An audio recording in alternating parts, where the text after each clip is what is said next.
안녕하세요. 여담입니다. 오늘은 우울감이나 불안함, 이런 나를 무너뜨리는 부정적인 감정들에 대해서 이야기하려고 합니다. 저는 20대 중반쯤부터 이런 안 좋은 감정들이 주기적으로 올라왔던 것 같아요. 특히 저처럼 기질적으로 좀 예민한 감정선을 가지신 분들일수록, 그리고 한 번이라도 의학의 힘을 빌려야만 했던 어떤 우울증이나 그런 정신적 질환을 한 번이라도 겪어봤던 분들일수록 저는 비슷한 감정이 올라오기 쉽다고 생각합니다. 본론부터 말씀을 드리자면 가장 중요한 건 근본적인 문제를 회피하면 안 된다는 겁니다. 내 감정에 대한 이유를 알아야 되는 것 같아요. 그리고 첫 번째가 이유를 찾는 거고, 두 번째는 이유를 찾았으면 그거에 대해서 해결하고자 해야 됩니다. 근데 이게 안 된다는 걸 알아요. 첫 번째는 이유를 찾는 거 생각보다 단순한 문제 아니거든요. 왜냐면 사실 내 삶에 정말 나를 힘들게 하는 무수한 상황들이 있습니다. 그 중에서 내가 정말 해결할 수 있는 일이라는 게 생각보다 많지 않을 수 있어요. 그렇다 보면 나도 모르게 회피하게 되고, 회피하면 어떻게 되냐면 불량식품 같은 쾌락에 빠지게 돼요. 그러면 반복해서 5년 뒤에 나의 모습도 똑같을 거예요. 이게 저의 경험에 빗대서 말씀을 드리는 거거든요. 저는 개인적으로 우울감이 한 번이라도 딱 왔다? 나태함이 올라왔다? 무기력함이 올라왔다? 그거를 하루 이틀 정도는 그냥 나를 놔주고 쉬게 해주는 건 괜찮지만 절대 빠져들어선 안 된다고 생각해요. 그 순간 진짜 나락으로 떨어지는 거는 정말 금방이거든요. 이제 다시 말씀을 드려볼게요. 근본적인 문제를 회피하면 안 되는 것에 대해서 그럼 어떻게 하면 될까요? 첫 번째로 이유를 찾으라고 했잖아요. 근데 저는 이 이유라는 게 하나라고 생각하지 않습니다. 그리고 감정도 하나가 아니에요. 예를 들어 보면은 내가 공허함이라는 이 느낌을 받은 이유가 1이라는 이유가 있을 거고요. 그리고 우울감을 느끼게 한 이유는 2일 수도 있어요. 물론 1이랑 2랑 뭔가 연결되어 있을 수는 있죠. 근데 딱 한 가지가 아니라는 거예요. 그리고 내가 불안한 거는 또 다른 이유일 수 있거든요. 그거를 다 찾아야 돼요. 그 다음에 그것에 대한 해결책을 적어볼 거예요. 이 해결책이 당장 해결할 수 없다고 해도 장기적인 계획을 세워보는 거고, 막막하더라도 일단은 가까운 문제 먼저 해결을 해보고, 정말 해결이 어려울 것 같다, 당장은 진짜 너무 어렵다라고 하면은 이걸 완전 해결해서 이 문제를 없앤다는 방향보다는 이걸 덮을 수 있는, 내가 더 좋아하고 나의 정체성을 더 찾고 내가 그럼에도 살아갈 수 있게 해주는 더 좋은 어떤 거를 추가하는 것도 방법입니다. 이거를 제가 다 겪어봤고 제가 다 해봤거든요. 그래서 제 경험을 토대로 말씀드릴게요. 저는 최근에 좀 공허한 기분이 들었었거든요.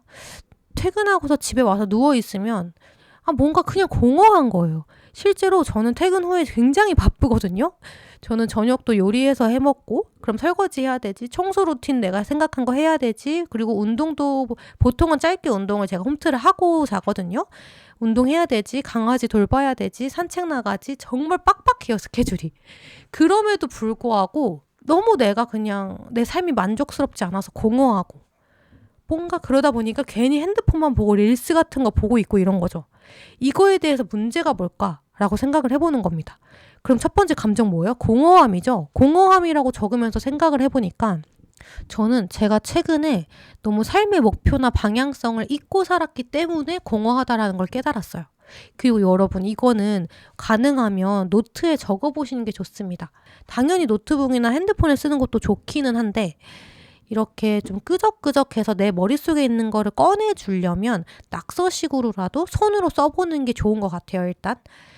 아무튼 그래서 이야기를 이어가자면, 저는 최근까지만 해도 삶의 목표나 방향성을 너무 좀 까먹고 살았었거든요.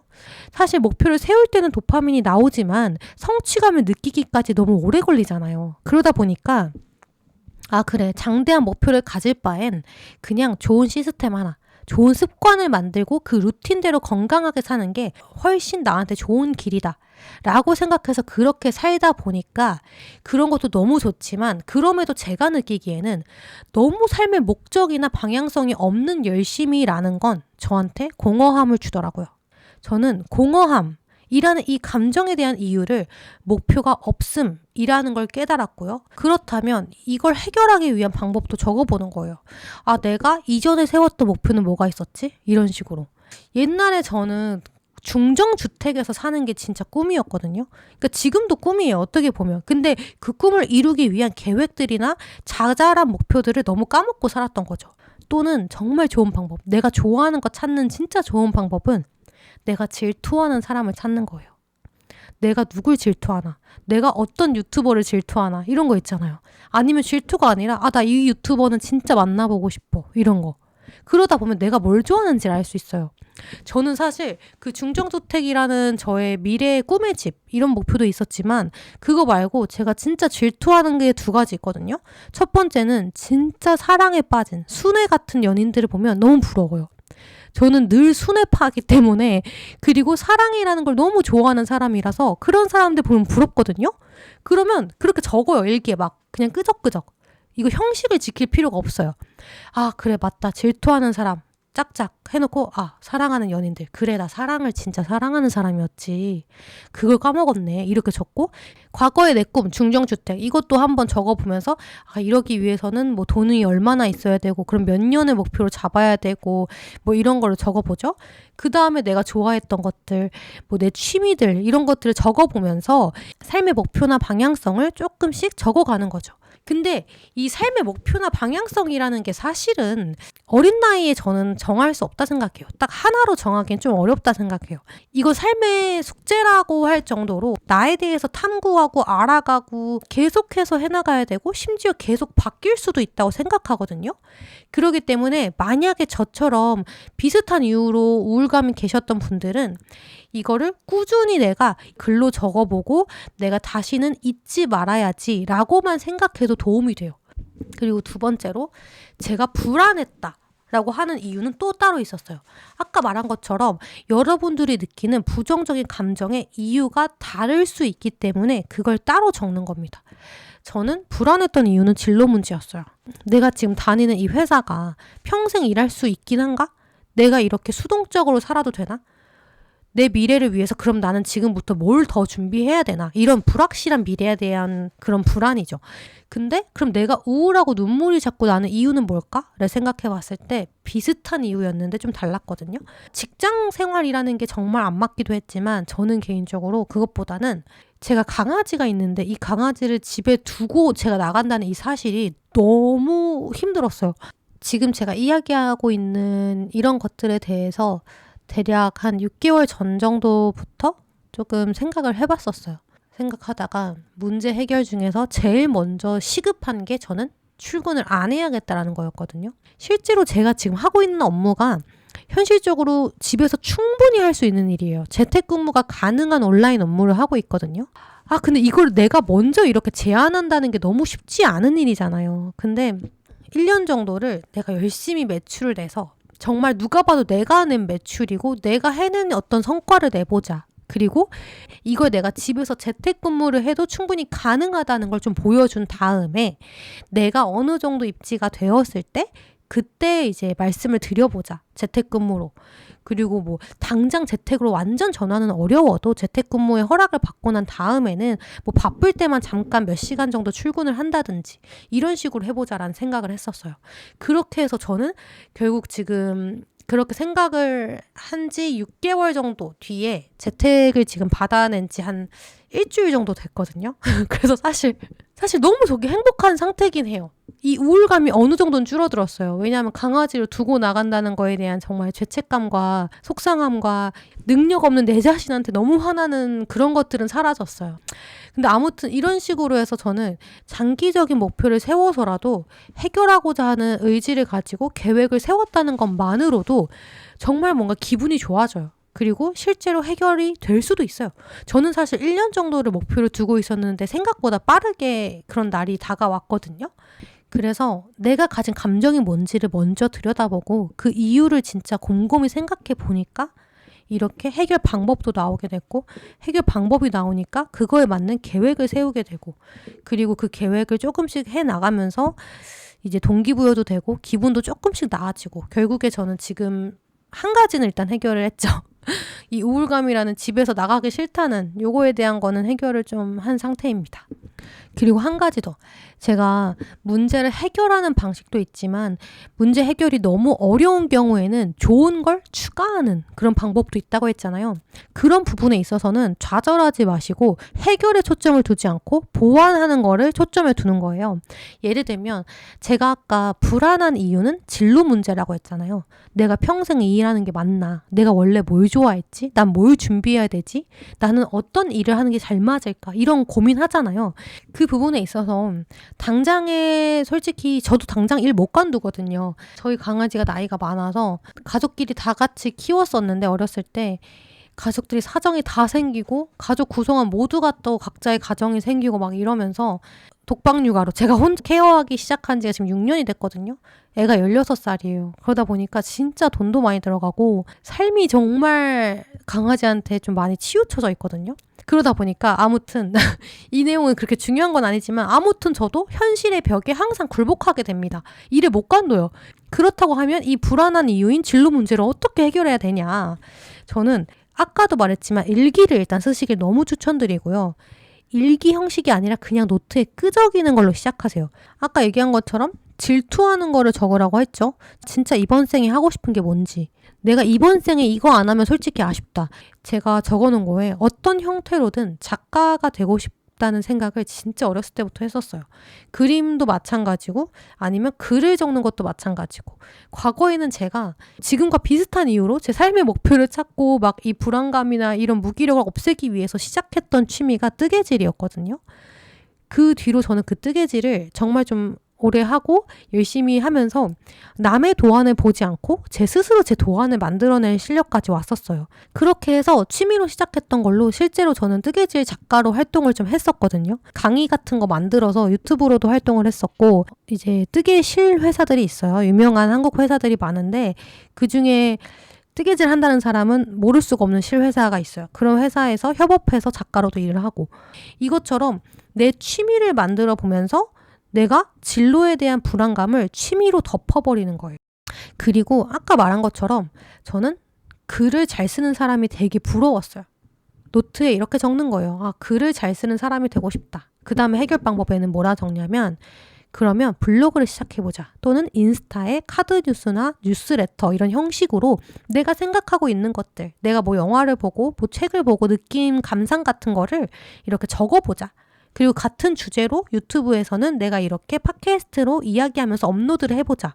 이런 식으로 당장에 내가 업무에 대한 스트레스나 이런 걸 완전 해결할 수 없어도 내가 좋아하는 게 뭘지, 내 취향이나 취미, 나라는 사람이 좋아하는 거에 대해서 확장하고 시도해보는 거예요. 이런 거를 해보는 게 정말 큰 도움이 돼요. 지금 글을 쓰고 있고 집에서 취미로 뜨개질하고 있고 영화 보고 독서하고 이게 내 삶에 지금 당장에 아무런 도움도 주지 않고 있습니다. 지금 당장에는 아무런 도움도 없어요. 그냥 단순히 내 기분을 좋게 해주는 것뿐이에요. 단순히 지금 내가 힘들었던 거를 뜨개질하고 책 보고 영화 보면서 푸는 거고요. 글을 쓰고 이야기를 함으로써 스스로라도 내 생각을 정리하는 데 도움이 됩니다. 이렇게 당장에 내 삶에 도움이 되고 당장에 나한테 돈이 들어오는 게 아니더라도 내가 느끼는 힘든 감정들을 도와줄 수 있어요. 무언가를 추가함으로써. 지금까지 제가 정말 중요한 거, 이 불안감, 우울감, 여기서 벗어나기 위해서 정말 중요한 거는 문제를 해결하려고 노력할 것, 문제를 회피하지 말 것이잖아요. 근데 두 번째로 중요한 게 있어요. 이 힘듦, 문제, 불안함, 이 불안을 끝내는 방법을 절대 타인에게서 찾지 마세요. 스스로 해내시는 걸 추천드립니다. 나를 도와주는 사람이 곁에 있다는 거는 정말 감사한 환경이에요. 그 안에서 받을 수 있는 사랑과 도움은 충분히 받으시면 되는데 그럼에도 저는 스스로가 해결해 나가는 방법을 찾는 게 앞으로도 좋다고 생각해요. 내가 혼자라는 사실을 인정하고 혼자 견뎌내고 해결해내고 자립할 줄 아는 성인이 되는 것. 이게 제가 정말 1년 전에 뼈저리게 깨달았던 것들이에요. 지금도 사실 저는 여전히 우당탕탕이에요. 여전히 어른이 되지 못한 거예요. 저는 6년 전에 자취를 시작했거든요. 근데 여전히 나는 성인이 되지 못했구나. 과거에는 말 그대로 진짜 그 자취 생활이 너무 힘들고 우당탕탕이었어요. 요리 하나 할 줄 모르고 집안일을 온전히 나 스스로 하는 게 처음이니까 청소도 완전 엉망이고 난리였죠. 물론 그 과거랑 비교해보면 지금은 너무 잘 살고 있지만 그럼에도 정말 힘든 상황에서 내가 계속 옆에 누가 있었다? 힘들 때마다 연애를 한다? 힘들 때마다 가족한테 뭐 부탁한다? 힘들 때마다 어딘가에서 도움을 받는다? 이러면 언젠가 정말 혼자가 됐을 때 일어설 수가 없어요. 그러니까 애인이 있고 없고 이런 문제가 아니라 사람은 결국에 혼자서 있는 법도 알기는 해야 돼요. 바로 전에 장기 연애 컨텐츠를 올렸었어요. 제가 5년을 만난 사람이 있어요. 그 5년을 만난 사람이 정말 정말 좋고 착한 사람이었는데 그뿐만 아니라 정말 저한테 너무 헌신적이었고 너무 모든 걸 줬고 그거에 대해서 정말 불평을 한 번도 안 했기 때문에 제가 너무 의지했던 거예요. 너무 많이 의존해서 그 사람과 헤어지고 난 뒤에 저는 이 사람을 잃었다, 사랑하는 사람을 잃었다 수준이 아니라 혼자 살아가야 된다는 공포가 정말 컸어요. 아, 나 이제 앞으로 어떻게 해야 되지? 어떻게 살아야 되지? 이런 생각이 들었거든요. 그래서 어느 정도 1년 정도는 내가 스스로 내 방향을 찾아가고자 노력하고 내가 가지고 있는 문제나 내 감정을 혼자 해결해 보는 방법을 알아보는 게 정말 중요하다고 생각해요. 특히나 여자분들한테 정말 중요한 거. 내 감정 관리를 혼자 해볼 줄 알아야 돼요. 아닌데 우리 오빠는 내 투정 다 받아주는데? 이렇게 생각하실 수 있어요. 그게 뭔 줄 알아요. 저도 그런 연애를 해봤고 그런 삶을 살아봤는데요. 결국에는요. 누구나 지칠 수 있거든요. 나도 내 감정이 벅찬데 내 감정의 이유도 스스로 찾지 못하고 내 감정에 내가 휘둘리고 내가 타인으로부터 또 휘둘리고 이런 식으로 스스로를 통제하지 못하고 스스로의 감정을 관리하지 못한다면 상대한테 언젠가는 상처를 줄 수 있어요. 언젠가는 상대를 나도 모르게 의도하지 않았는데 감정 쓰레기통으로 대할 수 있다는 겁니다. 이전 컨텐츠에서도 감정 관리하는 방법에 대해서 이야기를 했었어요. 거기서 제가 무슨 얘기를 했냐면 첫 번째 감정일기 쓰는 건데요. 감정일기를 쓰기 전에 마인드셋이 뭐냐면 남이 나를 기분 나쁘게 할 때 있잖아요. 그 사람이 하는 말이 팩트든 간에 아니면 그냥 쓸데없는 말이든 간에 어떻게든 내 기분을 나쁘게 했다면 이렇게 생각하는 겁니다. 감히 네가 내 기분을 나쁘게 해? 감히라는 생각을 하셔야 돼요. 감히 그 누구도 내 기분을 망칠 순 없고 감히 그 누구도 내 기분을 좌지우지할 수 없다. 나는 휘둘리지 않는다. 이거를 가슴속에 가지고 있는 거예요. 이거는 나르시시즘이나 뭐 내가 최고야 이런 게 아니고요. 그 누구도 내 감정을 알아주지 않아요. 너무 사랑하는 가족이나 애인이어도 부정적인 감정이 계속 올라올 때는 내가 해결해야 됩니다. 이 감정에 대해서 내가 나를 케어해야 돼요. 내 감정의 지배자는 나고 내 감정의 주인도 나다. 이런 생각으로 누군가 내 기분을 나쁘게 하면 당장 반응하는 게 아니고요. 제가 말한 이 마인드셋으로 약간 감정을 억눌러요, 일단. 그리고서 기분 나쁘죠? 이걸 종이에 막 쓰는 거예요. 일기에다가 그냥 욕하는 거예요. 그 사람 때문에 화나고 짜증나고 이런 거. 그러니까 이 감정을 누군가한테 말하고 누군가한테 풀면서 해소하는 게 아니고요. 스스로가 이 감정에 대해서 종이에다가 글로 적으면서 일단 화풀이를 하고 해소를 하는 겁니다. 글 쓴다는 행위로 건강하게 해소를 하시고요. 그 다음에는 이거에 대해서 해결하는 방법을 생각하거나 아니면 최소한 저 사람처럼 말하지 말아야지. 저 사람처럼 저런 말투는 쓰지 말아야지 라고 한다거나 아니면 제가 이런 얘기도 했었어요. 그 사람이 말투 때문에 또는 뭔가 억양 때문에 나를 뭐 창피하게 했거나 나를 화나게 했을지언정 만약에 그 사람이 한 말이 진실이라면 감정은 제외하고 팩트만 가지고 오는 겁니다. 만약에 누군가가 나한테 청소로 지적을 했어요. 근데 그 기분이 나빴어. 기분이 나빴지만 곰곰이 생각해봤는데 맞는 말이야. 맞는 말로 내가 청소를 요즘 못했고 요즘 내 책상이 좀 지저분했고 이러면 이 감정을 어디다 풀지 말고 누군가한테 말하거나 배설하지 말고 이 감정에 대해서는 그 누구도 내 감정을 바꿀 수 없다라는 생각을 가지고 그렇구나 네 하고 받아들이고 글로 적어요. 얘가 이딴 식으로 나한테 말한다. 짜증난다. 왜 말을 그따구로 할까? 이러면서 막 해소해요. 근데 생각해보니까 맞는 말이네? 하면서 긍정적으로 오케이. 그럼 나 지금부터 바꿀 만한 나의 습관이 생겨서 다행이다. 오히려 땡큐다. 이렇게 생각하는 겁니다. 아무튼 이런 식으로 제가 감정 관리하는 방법 올렸던 콘텐츠에서 했던 얘기를 간략하게 말씀을 드렸고요. 저는 조금은 혼자라는 거를 좀 받아들이는 게 좋다고 생각해요. 그렇다고 저는 막 냉소적인 사람이 되라는 건 또 아니에요. 저는 그러고 싶진 않거든요. 저도 사랑이라는 걸 너무 좋아하는 사람이다 보니까 정말 세상을 정말 따뜻한 눈으로만 보고 싶어요, 저도. 늘 사랑 가득한 눈으로 세상을 보고 싶지만 그게 너무 어렵기 때문에 어쩔 때는 그냥 내가 혼자 살고 있구나라는 거를 인지하는 게 정말 도움이 되더라고요. 이렇게 해서 오늘은 정말 중요한 것만 말씀을 드렸어요. 우울감이나 불안할 때 가장 중요한 거는 문제를 파악하는 거, 그리고 내가 느끼는 감정들이 그냥 뭉뚱그려서 하나라고 생각하지 마시고 여러 개일 거예요. 그 여러 개에 다 이름을 붙여서 어떤 감정인지도 찾아보고 그 이유도 찾아보고 해결하려면 나는 어떻게 해야 돼? 또는 해결이 너무 어려워? 그럼 난 뭘 추가해서 더 나를 행복하게 해야 돼? 이런 식으로 생각해 보는 거를 가장 중요한 걸로 추천을 드리고요. 이거는 지극히 개인적인 저의 생각이에요. 제가 경험을 해보니까 이렇게 해결하고자 하는 게 제일 중요하더라고요.